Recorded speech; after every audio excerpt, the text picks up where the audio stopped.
அன்பார்ந்த தோழர்களே, என் உயிரின் உயிரான விடுதலை சிறுத்தைகளே, அனைவருக்கும் அன்பு கலந்த வணக்கம். தேர்தல் களத்தில் நமது கூட்டணி கட்சிகளை சார்ந்த வேட்பாளர்கள் தீவிர முனைப்பாக செயலாற்றி வருகின்றனர், வாக்கு சேகரித்து வருகின்றனர். நாளை வேட்புமனு தாக்கல் நமது 8 தொகுதிகளிலும் நடைபெற உள்ளது. வேட்பாளர்கள் அதற்கான ஏற்பாடுகளை செய்து கொண்டிருக்கிறார்கள். இயக்கத்தின் மாவட்ட செயலாளர்கள் உள்ளிட்ட அனைத்து பொறுப்பாளர்களும் ஒற்றுமையாக இருந்து தோழமை கட்சிகளை சார்ந்த பொறுப்பாளர்களோடு இணைந்து மிகச் சிறப்பான முறையில் வேட்புமனு தாக்கலை வெற்றிகரமாக செய்ய வேண்டும் என்று கேட்டுக்கொள்கிறேன். கட்சியின் மறுசீரமைப்பு நடவடிக்கைகளில் சில மாவட்டங்களுக்கான மாவட்ட நிர்வாக பொறுப்புகள் இன்னும் 3 வார காலம் நாம் ஒற்றுமையாக இருந்து களப்பணியாற்ற வேண்டிய தேவை உள்ளது. மாவட்ட செயலாளர்கள், மண்டல பொறுப்பாளர்கள் ஒவ்வொரு சட்டமன்ற தொகுதியிலும் குறைந்தது 20 வாக்குச்சாவடிகள், பூத்துகள் என்கிற அடிப்படையிலே பிரித்து ஒவ்வொரு 20 பூத்துகளுக்கும் ஒரு கமிட்டியை கட்சியின் முன்னணி பொறுப்பாளர்களின் தலைமையில் உருவாக்க வேண்டும். அல்லது 15 பூத்துகளுக்கு ஒரு கமிட்டி, அதிலே மாவட்ட பொறுப்பாளர்கள், மாநில பொறுப்பாளர்கள் யாராவது ஒருவரை அந்த கமிட்டிக்கான தலைமை பொறுப்பாளராக நியமிக்க வேண்டும். அவருக்கு கீழே 5 அல்லது 10 பேர் கொண்ட ஒரு கமிட்டியை நியமனம் செய்ய வேண்டும். அவர்கள் அந்த 15 அல்லது 20 பூத்துகள் என்று பிரிக்கிற போது அந்த வாக்குச்சாவடிகளில் நின்று பணியாற்ற வேண்டும். தோழமை கட்சிகளோடு இணைந்து பரப்புரைகளை மேற்கொள்ள வேண்டும், வாக்கு சேகரிப்பு பணிகளை மேற்கொள்ள வேண்டும். வாக்குப்பதிவு அன்றைக்கு மிகவும் கவனமாக இருந்து ஒவ்வொரு வாக்காளரையும் வாக்குச்சாவடிக்கு கொண்டு வந்து சேர்க்க வேண்டும். வெற்றியை மட்டுமே இலக்காக கொண்டு செயல்பட வேண்டும்.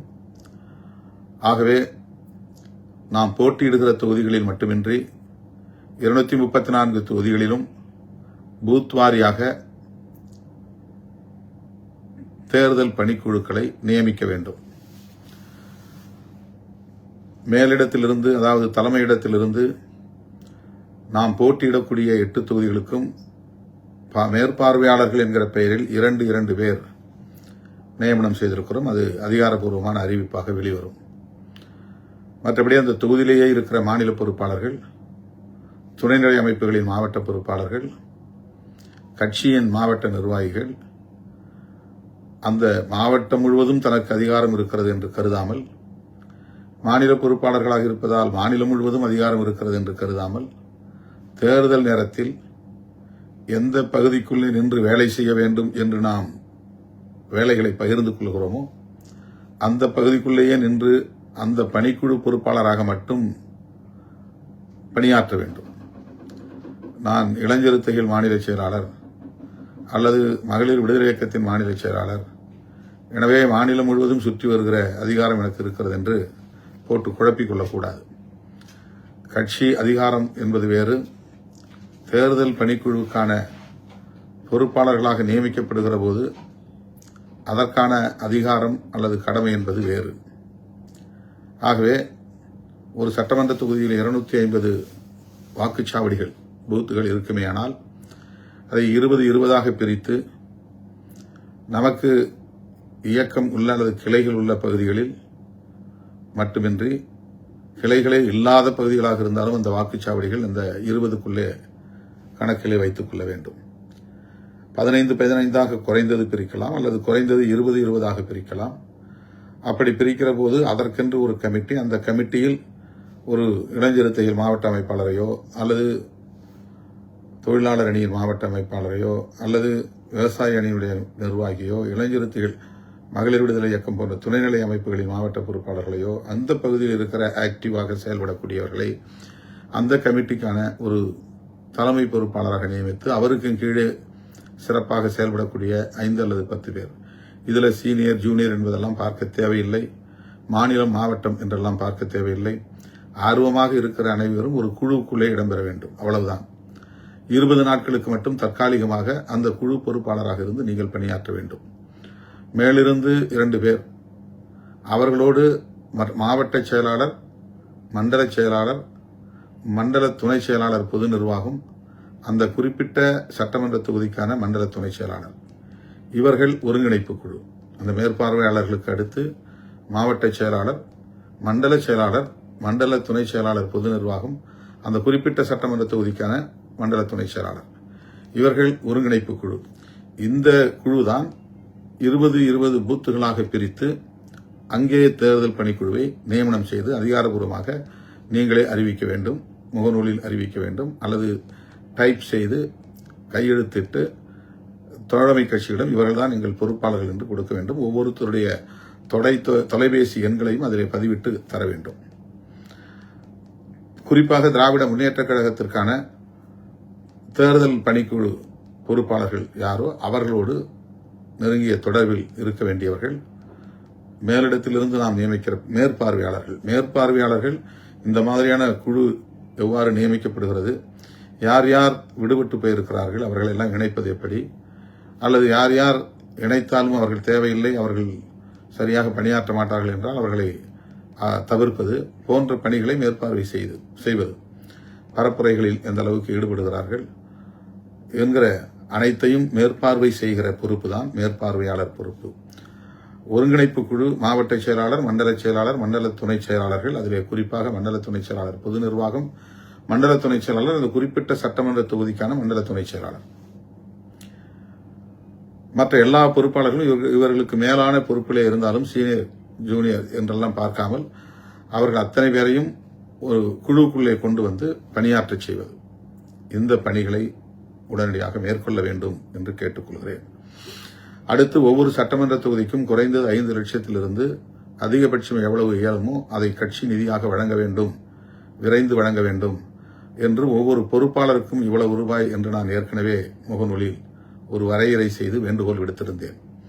மாவட்ட செயலாளர்கள் எவ்வளவு தனிப்பட்ட முறையிலே தன்னுடைய நிதியாக, மாவட்ட நிர்வாகம் சேர்ந்து குறைந்தது 5 லட்சம், இப்போ தென்னவன் 8 லட்சம் கொடுத்துட்டு போயிருக்காரு. அது மாதிரி பெயர்கள் சொல்ல ஞாபகம் இல்லை, மறந்து விட்டதற்காக மன்னிக்க வேண்டும். பல தோழர்கள் நிதியை வழங்கிவிட்டு போயிருக்கிறார்கள். கிட்டு கூட 2 லட்சம் ரூபாய் தன்னுடைய தனிப்பட்ட பொறுப்பிலே 2.5 லட்சம் என்று கருதுகிறேன் வழங்கியிருக்கிறார். அதைப் போல ஒவ்வொரு தனிப்பட்ட பொறுப்பாளரும் சேலம் ஜெயச்சந்திரன் வழங்கினார். அண்மையிலே யாரோ ஒரு தம்பி நிதி கொண்டாந்து கொடுத்து, இந்த நிதி மூலம்தான் நம்முடைய பொறுப்பாளர்களுக்கு இந்த முதல் கட்ட தேர்தல் பிரச்சார பணிகளுக்கு பயன்படுத்த முடியும். ஏன்னா வேறு வாய்ப்பு நமக்கு இல்லை. உதாரணத்திற்கு விருப்பமனு செலுத்தியவர்கள் தலா 5000 ரூபாய் நீங்கள் செலுத்தினீர்கள். அது கிட்டத்தட்ட 1 கோடி ரூபாய்க்கு மேல் கட்சி வங்கி கணக்கிலே சேர்ந்தது. அந்த நிதியில் 8 வேட்பாளர்களுக்கும் தலா 10 லட்சம் ரூபாய் என்று 80 லட்சம் ரூபாய் அவர்களுக்கு முதற்கட்ட பணிகளுக்காக வழங்கியிருக்கிறோம். அது என் உயிரின் உயிரான விடுதலை சிறுத்தைகள் தமிழ்நாடு முழுவதும் மனமும் தனக்கு சீட்டு கிடைக்காவிட்டாலும் கிடைக்காது என்று தெரிந்தும் விருப்பமனு என்கிற பெயரில் 5000 ரூபாய் செலுத்தியிருக்கிறார்கள். அது தேர்தல் நன்கொடைக்காக அவர்கள் வழங்கிய நிதி என்பது அவர்களுக்கே தெரியும். அவர்கள் யாரும் எனக்கு எந்த நெருக்கடியும் தராமல் கட்சிக்கு இது பயன்படும் என்று மனமுவந்து வழங்கிய அந்த நிதி தான் 1 கோடிக்கு மேல் வந்தது. அந்த நிதியை தான் முதல் கட்டமாக காசோலை மூலமாக நம்முடைய வேட்பாளர்களுக்கு நான் தலா 10 லட்சம் ரூபாய் வழங்கியிருக்கிறேன். கொடுக்கும் போதே சொன்னேன், நம்முடைய இயக்கத் தோழர்கள் மனமுவந்து அவர்களின் சொந்த தொகை, கட்சிக்காக வழங்கிய தொகை உங்களுக்கு நான் வழங்குகிறேன். அந்த உணர்வோடு நீங்கள் இயக்கத் தோழர்கள் நமக்கு வழங்கிய பெரும் தொகை நன்கொடை என்கிற அந்த உணர்வோடு நீங்கள் இதை பயன்படுத்த வேண்டும் என்று சொல்லி அனுப்பியிருக்கிறேன். அதேபோல பாண்டிச்சேரியிலே மொத்தம் நாம் 4 தொகுதிகளில் போட்டியிடுகிறோம். நான் 3 தொகுதி என்று முதலிலே அறிவித்தேன். ஆனால் ஏனம் என்கிற இன்னொரு பகுதி ஆந்திராவில் இருக்கிறது என்று கருதுகிறேன். அந்த தொகுதியிலும் நம்முடைய கட்சியின் சார்பில் ஒரு வேட்பாளர் போட்டியிடுகிறார். 4 பேருக்கும் தலா 5 லட்சம் ரூபாய் நம்முடைய இந்த நிதியிலிருந்துதான் காசோலை மூலமாக வழங்கியிருக்கிறோம். நாமினேஷன், அதாவது வேட்புமனு தாக்கலுக்கே 10 லட்சம் ரூபாய்க்கு மேல் செலவாகும் ஒவ்வொருவருக்கும். அதன் பிறகு தோழமை கட்சிகளை சார்ந்த அனைவருக்கும் பொறுப்பாளர்கள், ஒன்றிய செயலாளர்களுக்கு முதற்கட்ட பணிகளுக்காக தேர்தல் செலவுக்கு ரூபாய் தர வேண்டும். 2வது சுற்று, 3வது சுற்று, 4வது சுற்று என்று ஒரு வாக்குச்சாவடி என்கிற கணக்கில் ஒரு வாக்குச்சாவடிக்கு 10,000 ரூபாய் என்று வழங்குவதுதான் வழக்கமானது. ஆனால் அவ்வாறு நம்மால் வழங்க முடியுமா என்று தெரியவில்லை. 250 வாக்குச்சாவடிகளுக்கு தலா 10,000 என்றால் எவ்வளவு என்று பாருங்கள். இப்போ ஒரு சுற்றுக்கு அவ்வளவு என்றால் அதுபோல 4 சுற்றுக்கு அவ்வளவு ரூபாய் செலவழிக்க வேண்டும். இதற்கெல்லாம் நாம் இந்த கடைசி காலகட்டத்தில் எங்கும் போய் நிதி திரட்ட முடியாது. அப்படியே நாம் நிதி திரட்டினாலும் நமக்கு யாரும் அந்த அளவுக்கு கொடுத்து இதுவரையில் ஊக்கப்படுத்தியதில்லை. இந்த சூழலிலும் அப்படி தரப்போவதில்லை. எனவே மாவட்ட செயலாளர்கள் இந்த வேண்டுகோளை மனப்பூர்வமாக ஏற்று நிதியாக வழங்க வேண்டும். அதை கையிலே தூக்கி கொண்டு நான் இருக்கிற இடத்திற்கு வர வேண்டாம். அதற்கென்று தேர்தல் ஆணையம் ஆங்காங்கே சோதனை செய்வதற்கான குழுக்களை நியமித்திருக்கிறார்கள். அது சிக்கலாக மாறிவிடும். எனவே வங்கி கணக்கு, அதற்கான எண் உங்களுக்கு வழங்கப்படும். அதை அங்கிருந்தே நீங்கள் இருக்கிற இடத்திலிருந்தே வங்கி கணக்கில் செலுத்திவிட்டால் நாம் அவர்களுக்கு அங்கே வேட்பாளர்கள் போட்டியிடக்கூடிய தொகுதியில் ஒரு வங்கி கணக்கை திறக்க வேண்டும். அதிலே அவர்கள் 40 லட்சம் ரூபாய் வரையிலும் வங்கி கணக்கிலே வைத்து அதிலிருந்து பணம் எடுத்து செலவு செய்து அந்த செலவு வரவு கணக்கை அவர்கள் தேர்தல் ஆணையத்திற்கு கடைசி நேரத்தில் வழங்க வேண்டும். இதுவெல்லாம் விதிமுறைகள். கையில் எவ்வளவுனா காசு வச்சுட்டு செலவு பண்ணிடலாம் அப்படின்னு செலவு பண்ண முடியாது. ஒரு வேட்பாளர் 40 லட்சம் ரூபாய் வரையிலும் செலவு செய்யலாம் என்று தேர்தல் ஆணையம் சொல்லுகிறது. அந்த தொகையை அவர்கள் வங்கி கணக்கிலிருந்து எடுத்து செலவு செய்ய வேண்டும். அவர்களுக்கு வங்கி கணக்கில் அந்த பணம் எங்கிருந்து வந்தது என்ற ஆதாரத்தை பின்னர் கேட்டால் அவர்கள் அதற்கு காட்ட தயாராக வேண்டும். அதனால்தான் நம்முடைய வங்கி கணக்கிலிருந்து நேரடியாக அவர்கள் வங்கி கணக்குக்கு நாம் அனுப்ப வேண்டும். எனவே நீங்கள் அந்தந்த பகுதியிலிருந்து நிதியை திரட்டி எவ்வளவாக இருந்தாலும் அதனை ஆங்காங்கே கையில் ஒரு 50 ரூபாய் இருக்கிறது, 50,000 இருக்கிறது என்றால் அங்கேயே நீங்கள் வங்கி கணக்கில் செலுத்தலாம். 10,000 உட்பட்ட பங்களிப்பு என்கிற முறையில் நிதியை திரட்டி வங்கி கணக்கில் செலுத்த வேண்டும் என்று கேட்டுக்கொள்கிறேன். 3வதாக, ஒன்றிய நகர பேரூர் பொறுப்புகளை உடனடியாக அறிவிக்க வேண்டும் என்று பல பகுதிகளில் இருந்து தோழர்கள் சொல்லிக் கொண்டிருக்கிறார்கள். தோழர்களே, அதை இப்போது நடைமுறைப்படுத்த முடியாது. தயவு கூர்ந்து அதை மறந்துவிட வேண்டும். விடுதலை பொறுப்பாளர் பட்டியலை இப்போதைக்கு நான் கவனம் செலுத்த முடியாது. அதை அறிவிப்பதற்கு கவனம் செலுத்த முடியாது. ஏற்கனவே சட்டமன்ற உறுப்பினர்களாக இருந்த எல்லாம் சொல்லிக் கொண்டிருக்கிறார்கள்.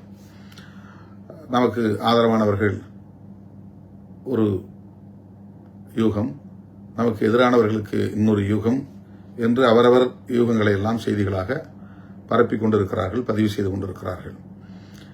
ஆனால் நான் 4 சட்டமன்ற உறுப்பினர்களையும் பெரிதும் நேசிக்கிறவன். அவர்களின் பங்களிப்பை பலமுறை பாராட்டியிருக்கிறேன், இப்போதும் பாராட்டுகிறேன். தோழர் சிந்தனை செல்வன் அவர்களாக இருந்தாலும், தம்பி ஆலூர் ஷானவாஸ் அவர்களாக இருந்தாலும், தம்பி SS பாலாஜி அவர்களாக இருந்தாலும், நம்முடைய பனையூர் பாபு அவர்களாக இருந்தாலும், அவர்கள் இந்த 5 ஆண்டுகளில் சட்டமன்றத்தில் மிகச் சிறப்பாக பணியாற்றினார்கள் என்பதில் யாருக்கும் எந்த மாற்று கருத்தும் இல்லை, எனக்கும் இல்லை. நான் இவர்களை அனுப்பியதில் சிந்தனை செல்வன் பேசினால் மொத்த அவையும் கவனிக்கும், அமைதியாக இருக்கும். அவ்வளவு ஆழ்ந்த பொருளோடு அழகிய திட்டு விடுதலை சிறுத்தைகள் கட்சிக்கு சிறப்பு சேர்த்திருக்கிறார், பெருமை சேர்த்திருக்கிறார். அதை யாருக்கும் மாற்று கருத்தில்லை. அதைப் போல SS பாலாஜி அவர்களும் துடிப்புமிக்க ஒரு செயல் வீரர், எந்த பணியையும் விரைந்து முடிக்கக்கூடியவர், தலைமைக்கும் கட்சிக்கும் மிகுந்த விசுவாசம் உள்ளவர். அவர் குழந்தை பருவத்தில் இருந்து எனக்கு அறிமுகம். அவருடைய தந்தை அண்ணன் MS மணி அவர்கள் மீது நான் என்னுடைய கல்லூரி பருவத்திலிருந்து மிகுந்த பற்று கொண்டவன்.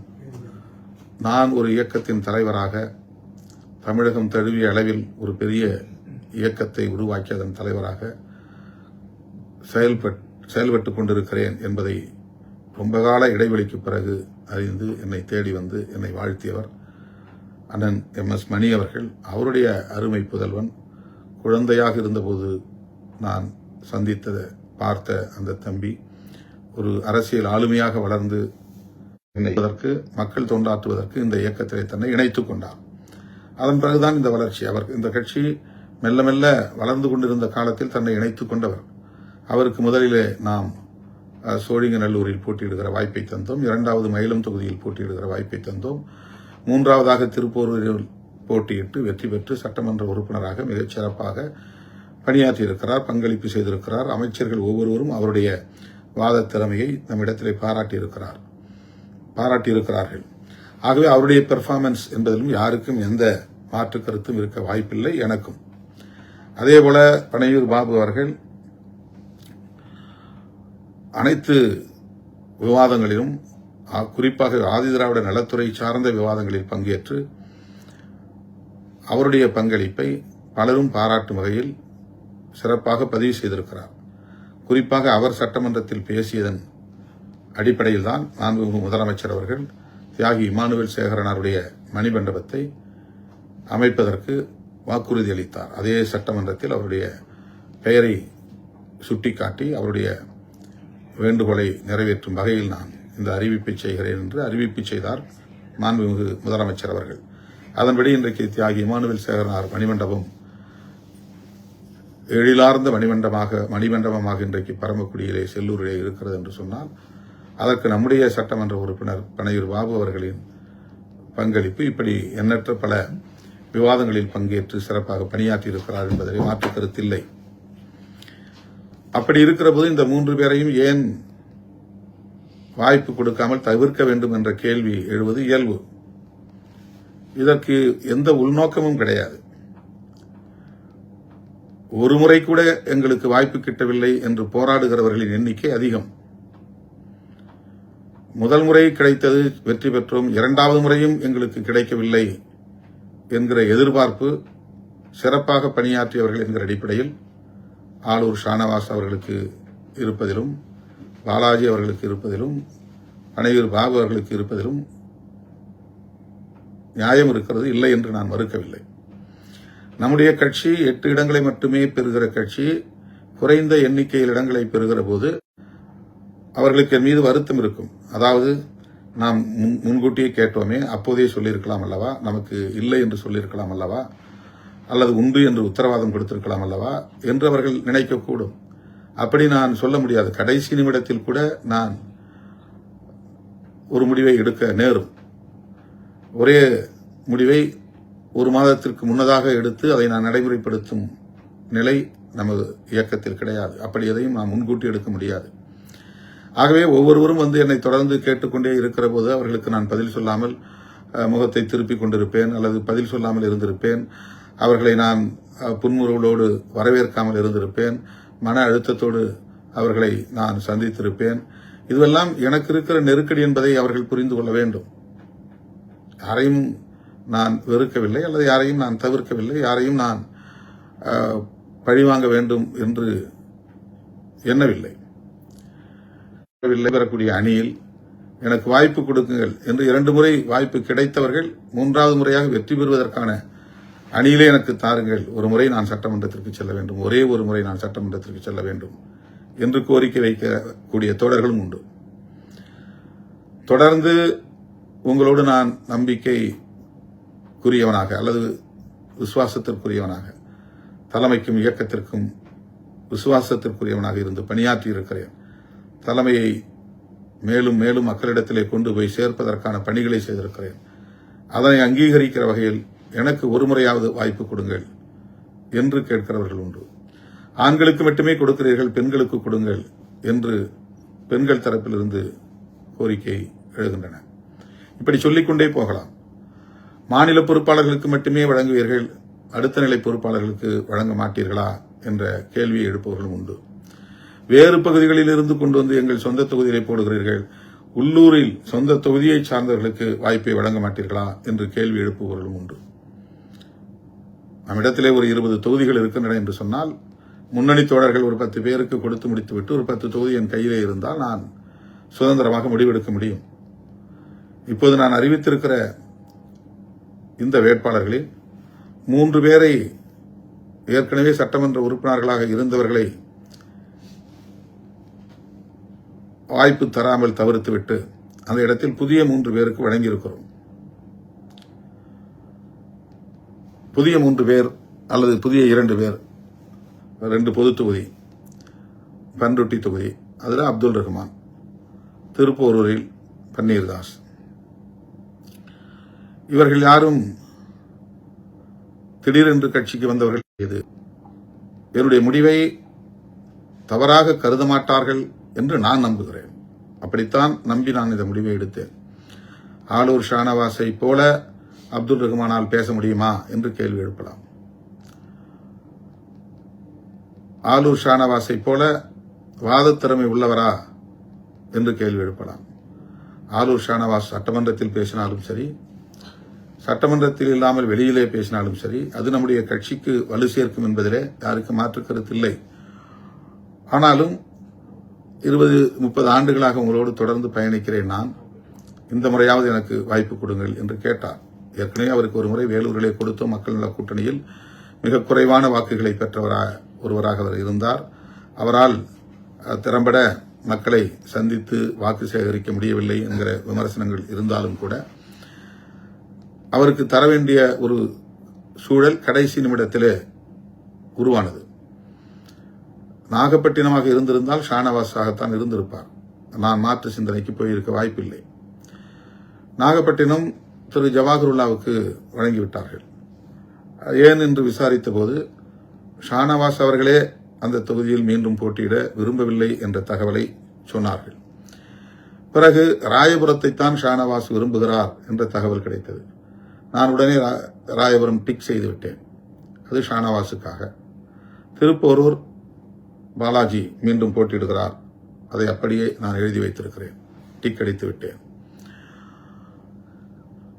இடையில் திடுமென ஷானவாஸ் ராயபுரம் வேண்டாம் என்கிறார். ராயபுரம் வேண்டாம் என்ற பிறகு பல்லாவரம் கேட்டால் அது தேமுதிகவுக்கு போய்விட்டது. ஒருவேளை பல்லாவரம் கிடைத்திருந்தால் அது ஷானவாஸுக்கு போயிருக்கும். ஆனால் முதல்வரே தலையிட்டு நமக்கு ஒரு பொது தொகுதி, இன்னொரு தனி தொகுதி முடிவு செய்வதிலே ஏற்பட்ட காலதாமதம் விரைந்து முடிக்க வேண்டும். நாளைக்கு திமுக வேட்பாளர் பட்டியலை அறிவிக்க வேண்டும். எனவே இன்றைக்கு எல்லோரையும் முடித்து அனுப்புங்கள், யார் என்ன கேட்கிறார்களோ கொடுத்து அனுப்புங்கள் என்று முதல்வர் சொன்னதன் அடிப்படையில் அவசர கதியில் தான் நமக்கு தரவே முடியாது என்று சொன்ன கள்ளக்குறிச்சியை தந்தார்கள். அரூர் வேண்டும் என்று வலியுறுத்தி கேட்ட நிலையில் நமக்கு அரக்கோணத்தை தந்தார்கள். பல்லாவரம் வேண்டும் என்று கேட்ட நிலையில் பண்ருட்டியை தந்தார்கள்.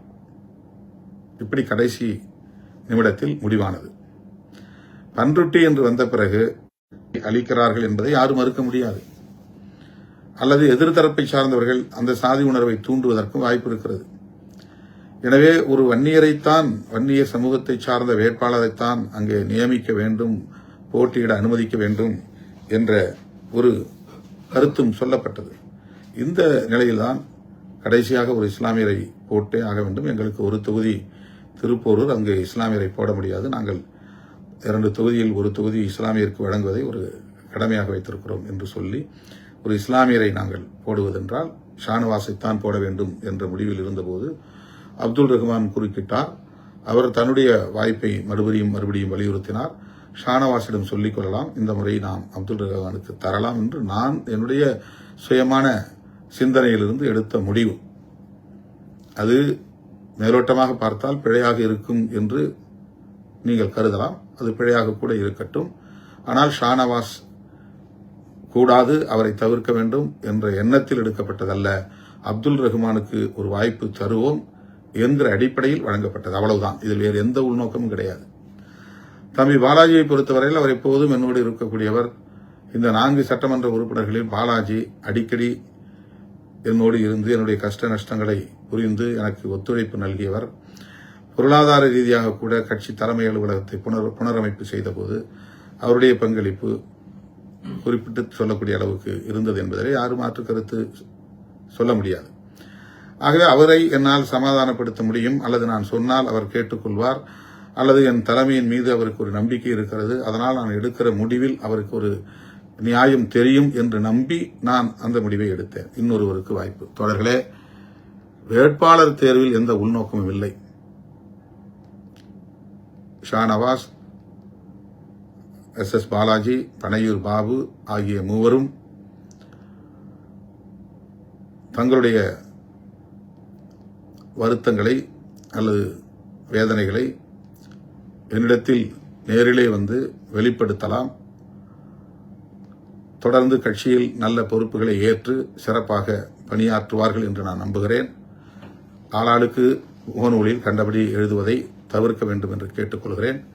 மீண்டும் முகநூல் நேரலையில் சந்திப்போம். அவசரமாக இன்னொரு சந்திப்பை நோக்கி நான் செல்ல வேண்டியிருக்கிறது. தேவைப்பட்டால் இன்று மாலை முகநூல் நேரலையில் உங்களோடு கருத்துக்களை பகிர்ந்து கொள்வேன் என்பதை தெரிவித்து முடிக்கிறேன். நன்றி, வணக்கம்.